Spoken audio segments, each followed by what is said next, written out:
ಧಾರವಾಡ ಜಿಲ್ಲೆಯಲ್ಲಿ ವರುಣ ಅಬ್ಬರಿಸಿದ್ದಾನೆ.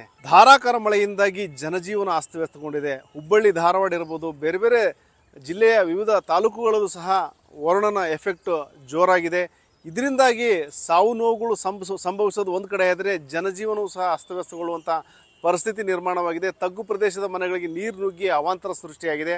ಇಲ್ಲಿ ಮಳೆಯಿಂದಾಗಿ ರೈತನೋರ್ವ ಹಳ್ಳದಲ್ಲಿ ಕೊಚ್ಕೊಂಡು ಹೋಗಿ ಸಾವನ್ನಪ್ಪಿರೋದು ಒಂದು ಕಡೆ ಆದರೆ, ಮತ್ತೊಬ್ಬ ವ್ಯಕ್ತಿ ಆ ಕಾಲುವೆಯಲ್ಲಿ ಕೊಚ್ಕೊಂಡು ಹೋಗಿ ಇದುವರೆಗೂ ಸಹ ಪತ್ತೆಯಾಗಿಲ್ಲ. ಇದರ ಜೊತೆಗೆ ಕೆಲವೊಬ್ಬರನ್ನ ಏನು ಹಳ್ಳದಲ್ಲಿ ಸಿಕ್ಕಿಕೊಂಡಂತಹ ಕೆಲವೊಬ್ಬರನ್ನ ರಕ್ಷಿಸುವಂತಹ ಕೆಲಸವನ್ನು ಪೊಲೀಸರು ಮತ್ತು ಅಗ್ನಿಶಾಮಕ ದಳ ಸಿಬ್ಬಂದಿ ಮಾಡಿದ್ದಾರೆ.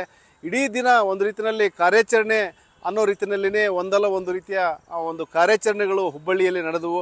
ಹುಬ್ಬಳ್ಳಿಯಲ್ಲಿ ಏನು ಕಳೆದ ನಿನ್ನೆ ಮಧ್ಯಾಹ್ನವೂ ಒಂದಷ್ಟು ಮಳೆಯಾಗಿತ್ತು, ಸಂಜೆನೂ ಮಳೆಯಾಗಿತ್ತು. ನಂತರ ರಾತ್ರಿ ಸುರಿದಂತಹ ಧಾರಾಕಾರ ಮಳೆಯಿಂದಾಗಿ ಹುಬ್ಬಳ್ಳಿಯ ವಿವಿಧ ಕಡೆ ಮನೆಗಳಿಗೆ ನೀರು ನುಗ್ಗಿದೆ. ರಸ್ತೆ ಮೇಲೂ ಸಹ ನೀರು ದೊಡ್ಡ ಪ್ರಮಾಣದಲ್ಲಿ ಹರಿದಿದೆ. ಇನ್ನು ರಾಜಕಾಲುವೆ ಭರ್ತಿಯಾಗಿ ಅಕ್ಕಪಕ್ಕದ ಕಾಲೋನಿಗಳಿಗೂ ಸಹ ಆ ಒಂದು ಚರಂಡಿ ನೀರು ನುಗ್ಗಿ ದೊಡ್ಡ ಪ್ರಮಾಣದಲ್ಲಿ ಸಮಸ್ಯೆ ಉಂಟು ಮಾಡಿದೆ. ಇಲ್ಲಿ ಏನು ಇಂದಿರಾನಗರ ಇರ್ಬೋದು ಮತ್ತು ಬೇರೆ ಬೇರೆ ಪ್ರದೇಶಗಳಿಗೆ ನುಗ್ಗಿದಂತಹ ರಾಜಕಾಲುವೆ ನೀರು ಮನೆಗಳಿಗೂ ಸಹ ನುಗ್ಗಿದೆ ಮತ್ತು ಮನೆಯಲ್ಲಿದ್ದಂತಹ ದವಸ ಧಾನ್ಯ ಎಲ್ಲವೂ ಸಹ ಈ ಕೊಳಚೆ ನೀರಿಗೆ ಆಹುತಿಯಾಗಿದೆ ಅಂತ ಹೇಳ್ಬೋದು. ಇನ್ನು ಅಲ್ಲಿ ಏನು ಏರ್ಪಟ್ಟಂತಹ ರಾಡಿನ ತೆಗಿಲಿಕ್ಕೂ ಸಹ ನೀರು ಇರಲಾರ್ದಂಥ ಪರಿಸ್ಥಿತಿ ಆ ಒಂದು ಇಂದಿರಾನಗರದಲ್ಲಿ ನಿರ್ಮಾಣವಾಗಿತ್ತು. ಮತ್ತೊಂದು ಕಡೆ ಪಡದೈನ ಅಕ್ಕಲಲ್ಲೂ ಸಹ ಇದೇ ರೀತಿಯ ಒಂದು ಪರಿಸ್ಥಿತಿನ ನಾವು ನೋಡಿದ್ವಿ. ಇನ್ನು ಏನು ಬೆಳಗಲಿ ರಸ್ತೆಯಲ್ಲಿ ವ್ಯಕ್ತಿಯೊಬ್ಬ ಏನು ಹೊಲದಿಂದ ಬರ್ತಿದ್ದಂತಹ ಹುಸೇನ್ ಅನ್ನೋ ವ್ಯಕ್ತಿ ಆ ಬೈಕ್ನಲ್ಲಿ ಬರಬೇಕಾದ್ರೆ ಆಕಸ್ಮಿಕವಾಗಿ ಜಾರಿ ಕಾಲುವೆಗೆ ಬಿದ್ದು ನಾಪತ್ತೆಯಾಗಿದ್ದಾನೆ. ಆತನ ಪತ್ತೆಗಾಗಿ ಸಾಕಷ್ಟು ಬೆಳಿಗ್ಗೆಯಿಂದ ಅಂದರೆ ನಿನ್ನೆ ರಾತ್ರಿ ಯಾವಾಗ ಬಿದ್ದಿದ್ದಾನೆ ಆವಾಗಿಂದಲೂ ಸಹ ಪ್ರಯತ್ನ ಮಾಡ್ತಾ ಇದ್ದರೂ ಸಹ ಯಾವುದೇ ಪ್ರಯೋಜನ ಆಗಿಲ್ಲ.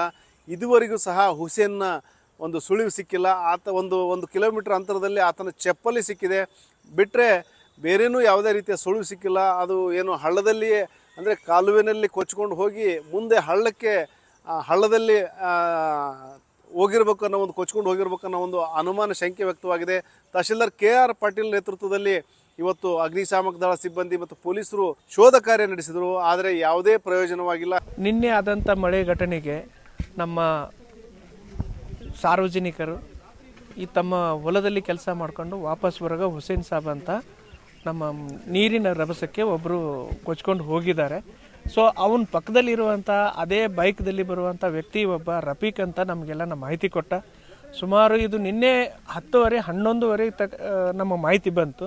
11:00 ನಾವು ಸ್ಪಾಟದಲ್ಲಿ ಬಂದಾಗ ಪೊಲೀಸರು ಸಿಬ್ಬಂದಿ ಹಾಗೂ ರಕ್ಷಣಾ ಕಾರ್ಯಾಚರಣೆ ನಾವು ಪ್ರಾರಂಭ ಮಾಡಿದ್ದೀವಿ. ಆ ಸಮಯದಿಂದನೇ ಇಲ್ಲಿವರೆಗೂ ಪ್ರಾರಂಭ ಮಾಡಿದ್ದೀವಿ. ಅವ್ರದ್ದು ಏನು ಇನ್ನೂ ಅದೇನು ಸಿಕ್ಕಿಲ್ಲ ಬಾಡಿ ಅದು.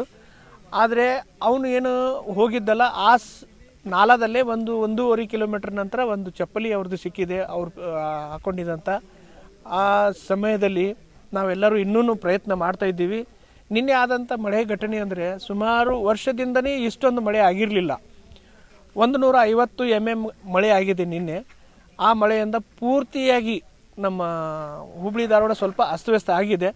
ಬಾರಿ ಕಡೆ ಇದೇನು ಅಷ್ಟೊಂದು ದೊಡ್ಡದು ನಾಲ ಇರಲಿಲ್ಲ, ಆದರೆ ದೊಡ್ಡ ನಾಲ ನಾವು ಪ್ರಯತ್ನ ಮಾಡ್ತಾ ಇದ್ದೀವಿ. ಇದರಲ್ಲಿ ಬಂದಿದ್ದಂಥ ಹಾಸ್ಯಗೆ ನಾವೆಲ್ಲನೂ ದುಃಖ ಪಡಬೇಕಾಗ್ತದೆ. ಸೊ ಆ ಕಾರಣದಿಂದ ನಾವು ಇನ್ನೂ ಕಾರ್ಯಾಚರಣೆಯನ್ನು ನಡೆಸಿದ್ದೀವಿ. ಅಧಿಕಾರಿಗಳು ಮತ್ತು ಸಿಬ್ಬಂದಿ ಆ ಒಂದು ಹುಸೇನ್ಗಾಗಿ ಹುಡುಕಾಟ ನಡೆಸಿದ್ದಾರೆ. ಮತ್ತೊಂದು ಕಡೆ ಕುಂದಗೋಳ ತಾಲೂಕಿನಲ್ಲಿ ಹಳ್ಳದಲ್ಲಿ ಕೊಚ್ಚಿ ಹೋಗಿ ರೈತನೊಬ್ಬ ಸಾವನ್ನಪ್ಪಿದ್ದಾನೆ. ಶಿವಯ್ಯ ಅನ್ನೋ ರೈತ ಸಾವನ್ನಪ್ಪಿದಂಥ ರೈತನಾಗಿದ್ದಾನೆ. ಇಲ್ಲೇನು ಟ್ರ್ಯಾಕ್ಟರ್ನಲ್ಲಿ ಹೊಲದಿಂದ ಮನೆಗೆ ಬರ್ತಿರುವಂಥ ಸಂದರ್ಭದಲ್ಲಿ ಹಳ್ಳದಲ್ಲಿ ಏನು ಟ್ರ್ಯಾಕ್ಟರ್ ಮುಳುಗಿದ್ದರಿಂದಾಗಿ ಏನು ಆ ಸಂದರ್ಭದಲ್ಲಿ ಏನು ಶಿವಯ್ಯ ಕೊಚ್ಕೊಂಡು ಹೋಗಿದ್ದ. ಇನ್ನಿಬ್ಬರು ಸಹ ಟ್ರ್ಯಾಕ್ಟರ್ನಲ್ಲಿದ್ದರು. ಅವರು ಈಜ್ಕೊಂಡು ಬಂದು ದಡ ಸೇರಿದ್ದಾರೆ. ಆದರೆ ಏನು ಹಳ್ಳದಲ್ಲಿ ಕೊಚ್ಚಿ ಹೋದಂತಹ ಶಿವಯ್ಯನ ಶವ ಇವತ್ತು ಪತ್ತೆಯಾಗಿದೆ. ಈಗ ಆತಂದೇನು ಪೋಸ್ಟ್ಮಾರ್ಟಮ್ ಮಾಡಿ ಅವರ ಸಂಬಂಧಿಕರಿಗೆ ಒಪ್ಪಿಸುವಂಥ ಕೆಲಸ ನಡೀತಾ ಇದೆ. ಮತ್ತೊಂದು ಕಡೆ ಏನು ಬೆಣ್ಣೆ ಹಳ್ಳ ಉಕ್ಕಿ ಹರಿತಾ ಇದೆ. ಏನು ಹಾವೇರಿ ಇರ್ಬೋದು ಮತ್ತು ಧಾರವಾಡ ಜಿಲ್ಲೆಯಲ್ಲಿ ಏನು ಸತತ ಮಳೆ ಸುರಿದಿದ್ದರಿಂದಾಗಿ ಬೆಣ್ಣೆ ಹಳ್ಳ ದೊಡ್ಡ ಪ್ರಮಾಣದಲ್ಲಿ ಉಕ್ಕಿ ಹರಿತಾ ಇದೆ. ಇದರಿಂದಾಗಿ ಅಕ್ಕಪಕ್ಕದ ಹಳ್ಳಿಗೂ ಸಹ ಎಫೆಕ್ಟ್ ಆಗ್ತಾ ಇದೆ. ಇಂಗ್ಳಹಳ್ಳಿ ಇರ್ಬೋದು, ಕಿರೇಸೂರು ಮೊದಲಾದ ಗ್ರಾಮಗಳಲ್ಲಿ ಮನೆಗಳಿಗೂ ಸಹ ನೀರು ನುಗ್ಗುವಂಥ ಪರಿಸ್ಥಿತಿ ನಿರ್ಮಾಣವಾಗಿದೆ. ಇದೇ ವೇಳೆ ಇಂಗ್ಳಹಳ್ಳಿ ಬಳಿ ಏನು ಹಳ್ಳದ ನಡುವೆ ಇದ್ದಂತಹ ಕುರಿಗಾಯಿಗಳನ್ನ ರಕ್ಷಣೆ ಮಾಡುವಂಥ ಕೆಲಸವನ್ನು ಪೊಲೀಸರು ಮಾಡಿದ್ದಾರೆ. ಏಕಾಏಕಿ ಏನು ಕುರಿ ಕಾಯಿಸ್ಲಿಕ್ಕೆ ಅಂತೇಳಿ ಬೀಡು ಬಿಟ್ಕೊಂಡಂಥ ಹಳ್ಳದ ಪಕ್ಕದಲ್ಲಿನೇ ಪ್ರದೇಶದಲ್ಲಿ ಬೀಡು ಬಿಟ್ಕೊಂಡಂಥ ಸಂದರ್ಭದಲ್ಲಿ ಏಕಾಏಕಿ ಮಳೆ ನೀರು ನುಗ್ಗಿ ಬಂದಿದ್ದರಿಂದಾಗಿ ಅವ್ರನ್ನ ಸ್ಥಳೀಯರ ಒಂದು ಮಾಹಿತಿ ಮೇರೆಗೆ ಪೊಲೀಸರು ರಕ್ಷಿಸುವಂಥ ಕೆಲಸ ಮಾಡಿದ್ದಾರೆ. ಇಲ್ಲಿ ಮೂವರನ್ನು ರಕ್ಷಣೆ ಮಾಡುವಂಥ ಕೆಲಸ ಆಗಿದೆ. ಜೊತೆಗೆ 400ಕ್ಕೂ ಹೆಚ್ಚು ಕುರಿಗಳಿದ್ವು. ನೂರಾರು ಕುರಿಗಳನ್ನ ರಕ್ಷಣೆ ಮಾಡುವಂಥ ಕೆಲಸವನ್ನು ಪೊಲೀಸರು ಮಾಡಿದ್ದಾರೆ. ಕೆಲವೊಂದು ಕುರಿಗಳು ನೀರಿನಲ್ಲಿನೇ ಕೊಚ್ಕೊಂಡು ಹೋಗಿದೆ ಅನಿವಾರ್ಯವಾಗಿ. ಆದರೆ ಉಳಿದ ಕುರಿಗಳನ್ನ ಮತ್ತು ಏನು ಮೂವರನ್ನ ಕುರಿಗಾಹಿಗಳನ್ನ ರಕ್ಷಿಸುವಂಥ ಕೆಲಸವನ್ನು ಧಾರವಾಡ ಗ್ರಾಮೀಣ DYSP ವಿನೋದ್ ಮುಕ್ತೇದಾರ್ ಅವರು ಮಾಡಿದ್ದಾರೆ, ಅವರ ತಂಡ ಮಾಡಿದೆ.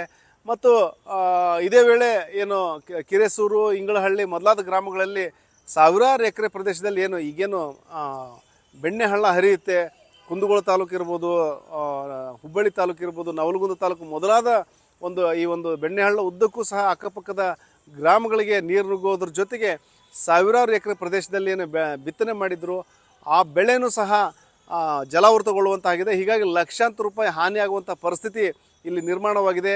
ಒಟ್ಟಾರೆ ಏನು ಮತ್ತೊಂದು ಕಡೆ ಏನಂದರೆ ಈ ಒಂದು ಮಳೆ ಕಾರಣಕ್ಕಾಗಿ ಏನು ಮನೆಗಳಿಗೆ ನೀರು ನುಗ್ಗಿದೆ, ಇದರ ವಿರುದ್ಧ ಪಾಲಿಕೆ ವಿರುದ್ಧ ಆಕ್ರೋಶ ವ್ಯಕ್ತಪಡಿಸಿ ಹುಬ್ಬಳ್ಳಿಯಲ್ಲಿ ಕೆಲವೊಂದು ಕಡೆ ಪ್ರತಿಭಟನೆಗಳು ಸಹ ನಡೆದವು ಮತ್ತು ಪಾಲಿಕೆ ಆಡಳಿತ ವೈಖರಿ ಬಗ್ಗೆ ಆಕ್ರೋಶ ವ್ಯಕ್ತಪಡಿಸಲಾಯಿತು. ಅಲ್ಲದೆ ಏನು ಪಾಲಿಕೆ ಪ್ರತಿನಿಧಿಗಳಿರ್ತಾರೆ, ಪಾಲಿಕೆ ಸದಸ್ಯರು, ಅವರ ವಿರುದ್ಧ ಸಹ ಒಂದು ಆಕ್ರೋಶ ವ್ಯಕ್ತಪಡಿಸುವಂಥ ಕೆಲಸವನ್ನು ನಾಗರಿಕರು ಮಾಡಿದರು.